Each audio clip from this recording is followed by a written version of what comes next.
Hello, my name is Goblina. I was the creator of Veridis Quo for the mini jam number 167 with the theme of cyber and the limitation of one button, two functions.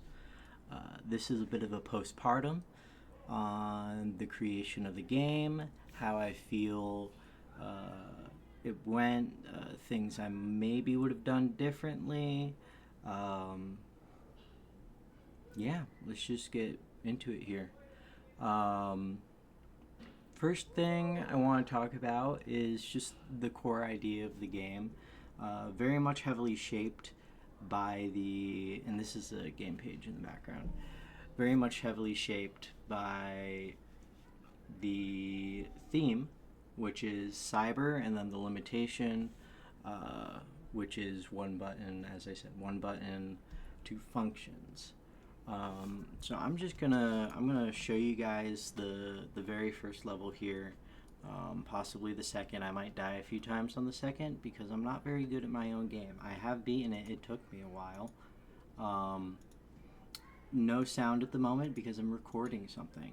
Um, but yeah, so the core theme of the game, as you can see here, it's not really like, oh, how is this cyber? It's like not really. It looks like a plant. Kind of looks like a cactus. I mean, if you look, he's got the little metal plate there. That's his eyes. Basically, the idea is you play as a cybernetically infused plant in a testing facility, and basically you just go through a variety of different tests, navigating levels like this.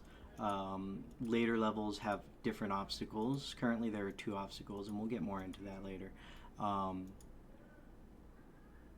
that didn't open up. Look at that. Yeah, we'll show the second one. So normally that door is supposed to open. Look, I'm just discovering a whole bunch of games. I was very tired when I first dropped this, so there were a couple of bugs. First off, so that's another point. Make sure you properly make sure you scrub all your bugs out. You know, make sure you get all of them because having a buggy game is really annoying. Um, but yeah, the idea was cybernetically infused plant, and you're doing a bunch of testing. There's a bit of a story. Oh my, this is being more difficult for me than I thought it would be. Um, that's pretty much it. I'm going to just go back to the main menu here. Um, it's supposed to, with the story in particular, because I'm very much a story person. I very much like stories. Yes, Milton, hello. My cat helped a lot by demanding pets in the middle of working and knocking my mouse around, making the art harder to do. Um, but just kind of like the idea of the dichotomy of plants and technology and how they relate to each other, both in a constructive sense, where obviously, the plant that you play as is, cybernetically infused. It's not directly stated. You kind of have to infer this, but he is sentient. Um, that kind of thing, you know. But also at the same time, like existing in an environment where he is greatly mistreated, and the focus from the people who made him being the humans, or whatever they are, techno humans maybe, um, their focus isn't like, we've brought this creation into the world, how do we treat it right? Their focus is, we brought this creation into the world, let's test how it, does different things in this case. And in the story, spoilers, by the way, in the story, it is kind of alluded to that uh, part of the test is testing the pain reactions of the player character. Um, which is a very light illusion, and to be honest, it's open to interpretation if you want to take it that way. But that is kind of the way I meant it, and I'll probably explore that more if I ever work on this anymore. Um, but originally, and it still kind of has this vibe, originally the game was meant to definitely be a little bit more lighthearted, to have some more, you know, comedy based things, and there definitely are some, like, a little bit of dark humor jokes in there, a little bit of light jabs at, like, uh, all the fun stuff that gets related a lot to cyberpunk, like, extremely late stage capitalism, all that kind of thing. Like, the narrator slash scientist who's helping you is kind of, he's not really the main character. He's definitely more of a supporting role. Um, but he kind of gives you that kind of lens of, like, what it's like to be just like one of the grunts here in this world. Um, so it got a little bit sad, and to be honest, I'm okay with that. I enjoy when stories make me feel things, and when I was writing the story, I started to cry a little bit. Um, so that, and to me, that's a good thing. I enjoy that kind of thing. I like to experience those kinds of emotions because I think they're valuable. Maybe not an entirely commonplace sentiment, but it's definitely my sentiment. Um, Moving past the story, we're going to move on to the art style here. Um, you know, it's really simple, as you can see. You might have noticed, except for, like, on some of the background screens where I did, like, quiet, not quiet, but, like, dim the background image in Unity. When I was creating the art assets for this project, um, the first thing I did was look up, cyber slash cyberpunk. I specifically just did cyber because I didn't want it to necessarily be cyberpunk. That's very much its own distinct thing. It's cyber is just like, online. I'm sure there's other definitions for cyber as well. I'm sure it has some etymological, I don't know if that's the right word, entomological, the study of language. I'm sure its roots are differing, and you can pull some fun things with that. And I did so with a lot of the names as well. Um, but the palette I found is called Cybergum 6. And I will link the page that I found it on, if I can find it again, in the description. Big shout outs to the creator. They had some really cool inspirational art that I definitely took inspiration from for this tree on their page for it. But excuse me, big yawn. I woke up pretty recently, so. But as you can see, there are only 6 colors. Well, you might not be able to super tell, but there are 1, 2, 3, 4, 5, 6 colors. And I think that was really important towards the art direction of this game. I knew I definitely wanted to do a pixel art game because I am not the greatest at art. Um, and for me, pixel art is, the constraints it provides are a little bit freeing, if that makes sense. Like, you can only do so much, so you don't have to think about, every single thing you can do, especially with the 6 color palette. Like, I didn't have to think about, like, oh, I have even 12 colors here. Twice as many colors probably would have taken twice as long to actually finish out the game.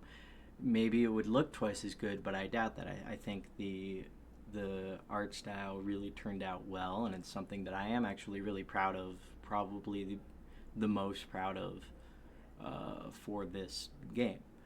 Um, it that and like the limited size, pretty much the aspect ratio, not aspect ratio, but like the pixels per unit ratio is 32 by 32. Pretty much everything is 32 by 32. All the actual playable space, so the tiles, the characters, the obstacles, they're all 32 by 32. I probably could have done to 16 by 16 because some of them are like a little bit smaller. Some of them are like, 24 by 24. Some of them are like 12 by 24 or something like that. I probably could have done a little bit smaller, but I did want to keep it consistent because that's important, especially for Unity, which uses their pixel perfect camera. It wants you to have a consistent pixels per unit, which you can also do with the menus. And all the UI elements and stuff like that. But I found it really helpful. We're just going to click play here, and we're going to go over just kind of like the character design and this kind of thing. So first off, the tiles actually used to be a little bit more complicated than they are. So these wall tiles had like little rivets on the side, and the floors had like little bumps in them, kind of like a traditional, when you think of like a piece of sheet metal, how they have like those little bumps on them, kind of like that. In the end, I found that to be really noisy and kind of it sacrificed the visual clarity of the game. And I would rather things be easy to see and understand than to be visually complex. As you can see, there's no pause icon, but that's okay. I don't really care that much. I'll probably add one at some point. In terms of the character design, there are two aspects of the character design. So first off, we have our actual player character, lovingly referred to as Kent. Shout out my dad, who the character is actually named after. My dad's name is Kent. I kind of did it a little bit as a early birthday gift. A little bit of a dedication. Well, first off, the game is dedicated to my dad. But as the character here is really simple. He's just kind of like a little cactus guy. Model K is model cactus. I know K is spelled, or cactus is spelled with a C, but you never know. Maybe they spell things different in the future. He's just a little dude. And then as you can see here, he's got like his little tendril here. Very much. This one was actually pretty cool to do, because as you can see, like it extends when you shoot, and then when it reaches. That was really simple to do. Actually, it took me way less than some of the other things that were arguably like should have been easier, but. This was pretty simple. I did have a pretty long-standing bug with it, I will say, where it was just shooting off in the completely wrong direction. I had no clue what was going on, and then I figured out, oh, I need to use a different transform relative to, the one I am using. It was really simple. Most of my bugs have been like super simple. I'm sure the bug with the door right now where it's not opening, also really simple. But next up, obviously the text was really important. It's just one of the base Unity texts, like Electronica, I believe it's called. Nice pixel arty style text. Again, fits in really well with the pixel art world. Technically a new color, being black. I don't really count it, but if you want to, you can. So you could say it's a 7-color game, 8-color, or 13-color because of the option screens if you really wanted to, or 11. But yeah. In terms of like, the obstacles. The only model that like I'm really like I wasn't sure how to do it properly, and then and to be honest, I think if I am going to like work on this more, I'll probably redo these models. Is the electromagnetic emitters, or the EMEs, as they're referred to by the scientist character in the game. Um, they just kind of like look weird, you know. It's like they're kind of like little dudes that hang off the wall or stick out of the wall. Um, but it not only did having them shaped the way they are make them hard to place, it also made them hard to get into a spot where the actual electromagnetic field that they like do is, you know, where I want it to be. So like, let's take a look. Let's go our main menu here. Where's one that, no, not this one. 7, I think. Yeah, 7's a good example. So as you can see, like these EMEs right here, you know, they're sticking out of the bottom, and then if I don't die when I'm going down, no, I'm gonna die a whole bunch, I bet. And as you can see, like they're all sticking up. It is relatively consistent. I don't know. I'm just, if I want to make them, you know, based on where they are on the wall, I'll probably do like, you know, a little thing like that. In reality, I'll probably make them like a little machine that's like, you know, centered on the actual blocks that they're on. Yeah. Otherwise, other than that, like, again, I'm really proud of the art that I did. I don't really consider myself a good artist, but these were really fun to make. I really enjoyed them, especially this tree here. Um, so, yeah, in terms of non-visual art, we also do have our music here, uh, which was made lovingly by my friend Kyle, otherwise known as Dominus EM. That's at least his online name. Um, he composed this. This is the middle of the song, or I think this might be the end of the song. No, but it's really simple but really nice. You know, very you know, a little synth wavy, but like, you know, a little techno. Pretty simple though, and good game music in my opinion. I think it might be restarting right now. Keep this on in the background. Next up, the voice acting. Oh my god. First off, I can't really voice act a character that doesn't have like some sort of silly or wild voice. The voices that I'm best at doing are a little bit, you know, avant-garde, you know, a little bit out there. Um, but I did, you know, and this was my first time ever actually like recording not just voice lines, but anything for anything. I've never recorded anything before. In the sense that like I'm going to use it in a different project, and I'm like gonna like go through and make sure I actually look at the voice lines, because like with this obviously I'm recording audio. I'm not gonna go through and like edit out my audio and stuff. Like it doesn't need to be as clean, because this is just like a silly little postpartum that I'm doing. um,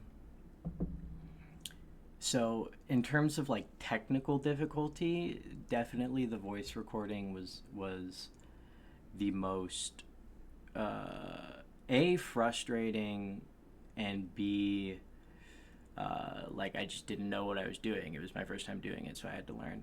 I used Audacity, really simple. I have a mic that I've had for a while. It's pretty good. Some improvements. Well, first off, I just need to improve my delivery. I'm pretty sure it sounded like there were definitely some points where it sounded a little bit wet, and I tried to reduce that as much as I can. I looked up a bunch of methods for doing so, making sure that the mic wasn't directly pointed at my mouth, making sure that I was properly hydrated. There are also some functions in Audacity, some like default effects that you can use. As well as background noise was a big issue, which was definitely a lot easier to deal with. With Audacity, they do have their noise reducer, which I did find very useful. And then other than that, just like actually recording all the lines and then exporting them was a huge hassle. I did it completely stupidly. Uh, I did all of my voice lines in one take, and then I cut it all up from there. In actuality, I probably should have done each line part by part, and then cut that up, and then export that, and then do the next line. Or at the very least, actually record the lines all on different tracks. Because what I did eventually to export all of them is I just moved every single voice line to a different track, and I exported each track individually, which you can do on Audacity, which is really nice. But probably not the best way to do that. I'm pretty sure labels would have made things super easy. But I didn't really learn about those until like I was almost done with the exporting process. So, you know how it is. In terms of other sound effects, next time I do a game jam, but also if I ever work on this project again more, I'm gonna follow all of them myself. I couldn't really find. I'm not sure how to find, but I couldn't really find many good sound effects that are free use via the internet. And to be honest, I prefer making things myself. That's what's fun for me. That's one of the reasons why I make games. So that'll probably be what I do. Next topic I wanted to talk about was the level creation. This is actually my first time having to create levels in a game, kind of technically. The first game I ever made, technically, I made a level for it, but it was only one and it wasn't very good. And also, I was like 12 or 13 or 14 or something. I was pretty young. It was over a decade ago. This is the first time I've ever done it. Almost all of my past games have been like arena, or I just haven't had time to get, because I do game jams. That's where all my completed, quote unquote, completed games are. I just didn't have time to do more levels. Level creation was definitely my biggest burnout point. There were definitely times where it's like I would complete 6 levels and I would just feel so exhausted that even if I did have more ideas, it was just like brain no work. Part of that is, I am ADHD, and I am medicated, but even when you're medicated with ADHD, like your brain still isn't, top function. Part of that is also just like, sleep, which for me didn't get worse because of the game jam. I just have weird sleep, where I don't sleep very long, and I tend to stay up for a really long time. Like my battery recharges really fast. My physical battery, like a little bit of sleep, 8 hours of sleep keeps me awake for 24 plus hours usually. And I can't fall asleep if I'm not like dead tired. Which again, I personally am fine with, but it definitely was interesting to work with that, as well as just the pure exhaustion from like the level creation, which wasn't even difficult. Like, we'll just go over here and we'll look here. I'm using the Unity tile system for the level creation. It's really simple. You know, it's really easy to do. Uh, Actually thinking of like levels and how they work, and how they're going to work, especially with the constraints that I have. And I think that was a big part of this for me personally. That was my own limitation, is I wanted to have a lot of constraints. I wanted to make something good, and I think I did. I wanted to make something good with as few resources as I possibly could. And again, I do think I succeeded. I don't think it's like amazing, but I do think it's, pretty fun. The levels are pretty, difficult, but they're satisfying to get right. They're like interesting little texts and, different angles that you can learn as you're trying to do the levels. And the game is definitely meant to be more difficult. But yeah, technically the levels were not difficult, but in terms of like effort and burnout and mental strain, they definitely were the biggest hurdle for me. Um, Again, touching on sleep, to anybody else doing a game jam, sleep properly. Definitely eat properly. I'm not super good at eating properly. I just forget to a lot. Um, but you know, it is what it is. So I'm not super concerned about that. Um, Last thing, I don't really have it in my notes here, but I did want to talk about it a little bit. If I just go here to my level 12, was the boss level.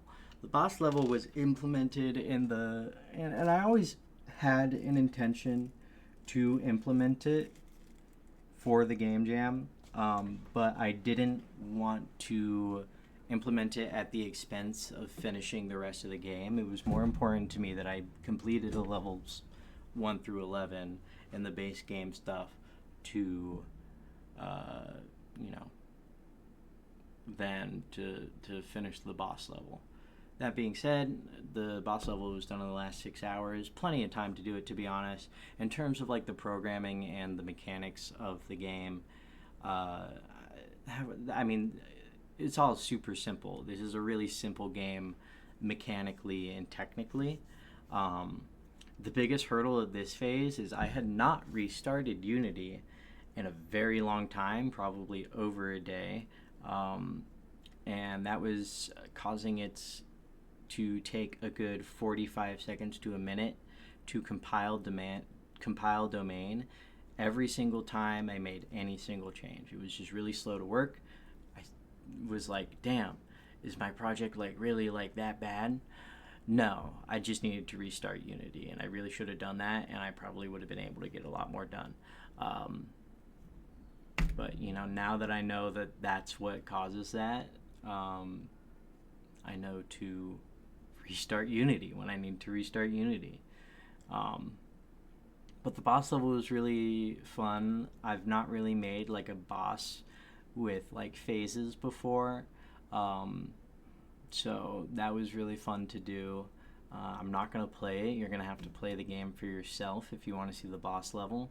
Um, Assuming that there are no bugs that prevent you from getting to the boss level or completing the boss level. But I had a lot of fun making the boss level. That is definitely my biggest drive for like the next.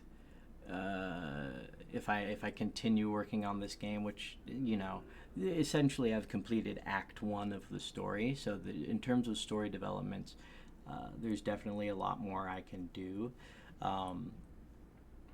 That's another 24 levels. I have definitely a few more ideas for obstacles, but definitely bosses. While I don't have any more ideas, just the process of coming up with bosses and trying to come up with like unique mechanics and interesting ideas is a really fun one for me. So I'm excited to be doing that again in future. What do you call it? In future projects, whether they be game jams or not, as well as possibly this project. Um, yeah.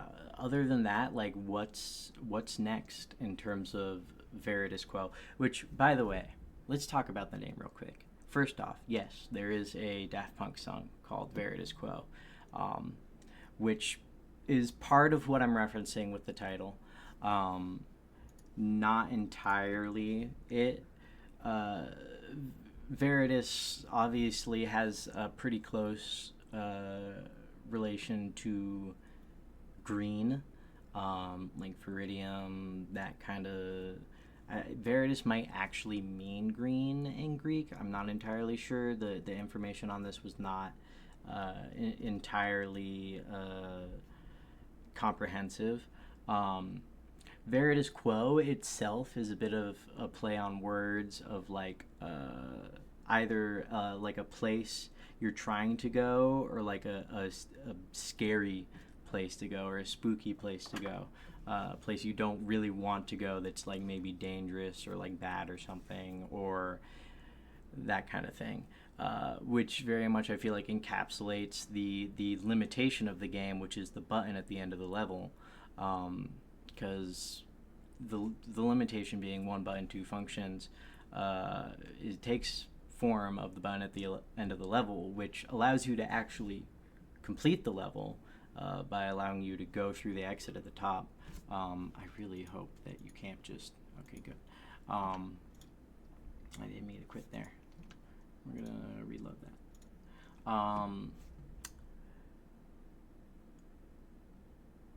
But not only does it open the exit, it also creates the main quote unquote main obstacle. It kind of adds a bit of a time element of the death juice, as I so lovingly call it in code, but in reality it's kind of just like supposed to be an acid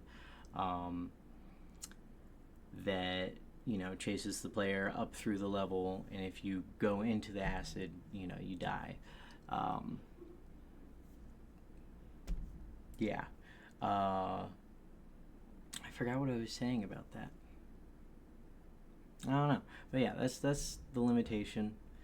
um, Pretty, yeah. Again, back to what's next. If I do this, I think, I mean, obviously, like, if somehow this blows up, which I doubt it, um, if somehow this blows up, I definitely will continue to work on the game. Um, in terms of what I would be doing, there are a few things that I definitely want to do. First off, is like different polish things. Like the options menu here is a little bit bare bones. You don't really have an options for control. So if you don't really want to do left click, like let's take me for instance, my left mouse button is kind of messed up because my mouse is like over a decade old or something. Probably has millions of clicks on it. I play a lot of Path of Exile. You got to click a lot for that. It does not work properly. Left holding down left click does not really work. Definitely not consistently. That made doing art really difficult as well. My neighbors can attest. There were many times where I screamed in pain because I was trying to do a very simple thing when making a piece of art, and my mouse just would not cooperate. I am getting a new mouse, thankfully.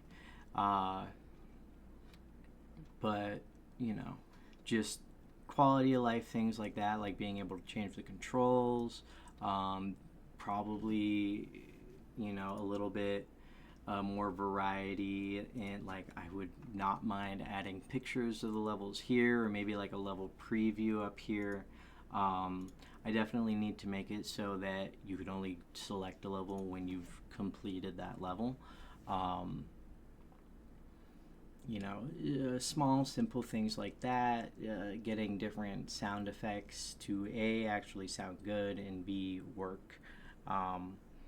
Because some of them I attempted, they did not work very well. In terms of like new things, obviously there are definitely some ideas for new obstacles.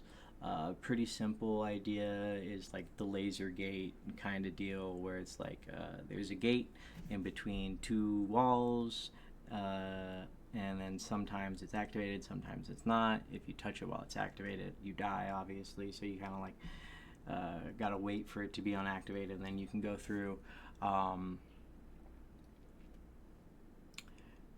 Other ideas are like blocks, or sorry, not blocks, but tiles that either change states from maybe like a solid to a non-solid, so you can go through it kind of similar to the laser gate idea, probably with a little bit more you know, difference on how that happens. Like maybe you have to press a button or something. Oh yeah, look at the limitation. And again, going further, I don't really have to follow the limitation. I'm going to, because that is like the core idea of the game, is once you get to the bottom, you have to get up to the top as fast as you can. That's like where a lot of the challenge comes from, unless you want to be consumed by acid. Other things, I definitely want to have a high score, not only for the time, but I think it would be really interesting to have a high score for least amount of clicks. So like, least amount of moves to complete the level, as well as, least amount of moves and least amount of time. I think there could be a lot of potential for speed running, but you never know. I also would like to implement some sort of challenges, just like different tasks that you might have to complete throughout the levels that aren't maybe necessary towards completing the game in terms of like seeing all the story, but kind of like, oh, complete this level without touching the left side wall or something like that.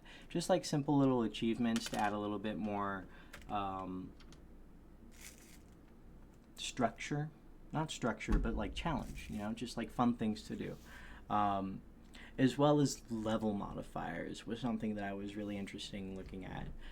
Things like reducing your tendril range so you can't go as far, reducing your move speed so that when you do latch on, it takes longer, reducing the tendril's move speed so it takes longer to reach places, increasing the speed of the death juice, simple things like that would be really interesting to give agency to the players for. So possibly like in the level select, there'd be like a selection where it's like, oh, here are the challenges, and oh, here are like level modifiers where you can do. And maybe there'll be like some unique ones where like, oh, flamers shoot in front and behind them, or like, oh, EMEs shoot twice as fast, things like that. That would probably be impossible, the EME one, especially on like level 4, not level 4, which level? It's level 5. Level 5, arguably the most fun and also the most difficult level. But increasing the EME speed here would be cancerous. But maybe someone would be able to do it. It'd be an interesting challenge. Obviously, going forward, it would be nice to add 24 more levels would be the goal, just to get kind of like that 3-act kind of thing. Not that I'm really good at writing stories in 3 acts. I just kind of write stories, and then if someone wants to figure out like where the acts are, go for it. But like, the story isn't really, to me at least, a story isn't really a structured thing as much as it is like, it's just a perception of what happened. That's all it is, which is what I think makes them so nice. But obviously, like, I have more story here that I could be going with. I can explore more themes in terms of like not necessarily just having cyber. I could have levels themed around being in nature, and then I could have like levels themed around kind of maybe like a harmony or a discordance between the two. Just some basic ideas for it there. Obviously the more obstacles, and then lastly, I think it would be really cool. Well, okay, not lastly. First off, because this would be required to do the last thing, refactoring my code. A lot of it is done in the Unity editor. I would like to make it be mostly code and data driven, meaning I would like, the way the levels work to be done in the code and the actual levels themselves to be done with a more simpler form of data, I guess you could call. I'm not the biggest fan of working in the Unity editor. It's just sometimes it can be unintuitive. Sometimes it could take forever to load things. And there's definitely a really easy way to A, continue development, and B, do this last thing that I want to do, which I'll touch on in a moment, in a way that allows me to do it outside of the Unity editor. What am I talking about with this last thing? Is I would like to do a level creator. I think that would be really interesting, allow players to create and share their own levels. It would be pretty simple to do. It's not like the levels are particularly complex. What this would require is just like,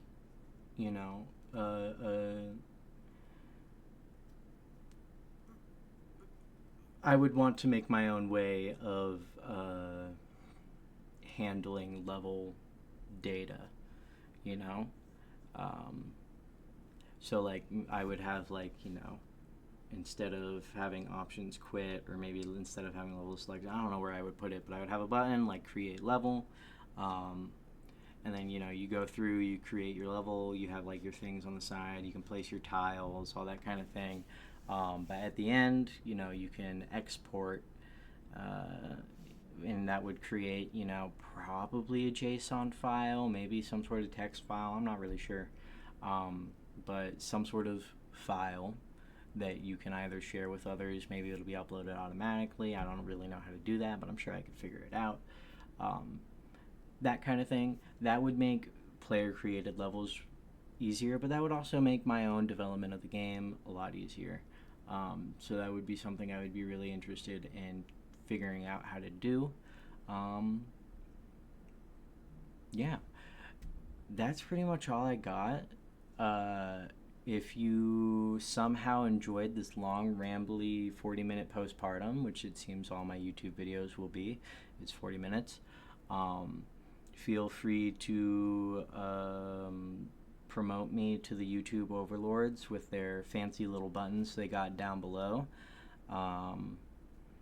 If you didn't enjoy it, then what are you still doing here? Are you a masochist? In that case, watch my other videos because they're equally long and equally rambly. If you want to see more of Veridis Quo, let me know in the comments. If you have any cool ideas, let me know in the comments. I will leave a link to the game's itch.io page. You can play it in the web browser, or you'll be able to download it.